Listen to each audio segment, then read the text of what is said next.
ಆಹಾರದ ಘಟಕಗಳು. ಕಾರ್ಬೋಹೈಡ್ರೇಟ್ ಕೊಬ್ಬು, ಪ್ರೋಟೀನ್, ವಿಟಮಿನ್, ಖನಿಜಗಳು.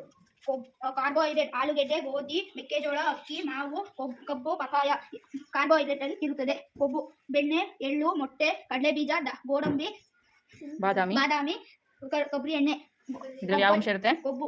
ಪ್ರೋಟೀನ್ ಹುರುಳಿ ಕಾಳು, ಬಟಾಣಿ, ಬೇಳೆ, ಕಡಲೆಕಾಳು ಪ್ರೋಟೀನ್ ಅಂಶ ಇರುತ್ತದೆ. ವಿಟಮಿನ್ ಪಪಾಯ, ಕ್ಯಾರೆಟ್, ಮಾವು, ವಿಟಮಿನ್ ಟೊಮೊಟೊ, ಹಸಿಮೆಣಸಿನಕಾಯಿ, ನಿಂಬೆಹಣ್ಣು, ಸೀಬೆಹಣ್ಣು, ಕಿತ್ತಳೆಹಣ್ಣು, ಅಕ್ಕಿ, ಗೋಧಿ ವಿಟಮಿನ್ ಅಂಶ ಇರುತ್ತದೆ. ಖನಿಜಗಳು ಬಾಳೆಹಣ್ಣು, ಮೆಣಸಿನಕಾಯಿ, ಸೊಪ್ಪು, ಆಪಲ್, ಉಪ್ಪು, ಅಕ್ಕಿ, ಗೋಧಿ, ಶುಂಠಿ ಖನಿಜಗಳು ಇರುತ್ತದೆ. ವಿಟಮಿನ್ ಅಲ್ಲಿ ಯಾವ ವಿಟಮಿನ್ ಇರುತ್ತೆ?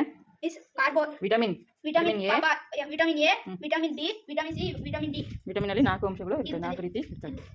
ಇನ್ನು ಖನಿಜಗಳು ಯಾವ್ಯಾವು? ಕಬ್ಬಿಣ, ಕ್ಯಾಲ್ಸಿಯಂ, ಅಯೋಡಿನ್,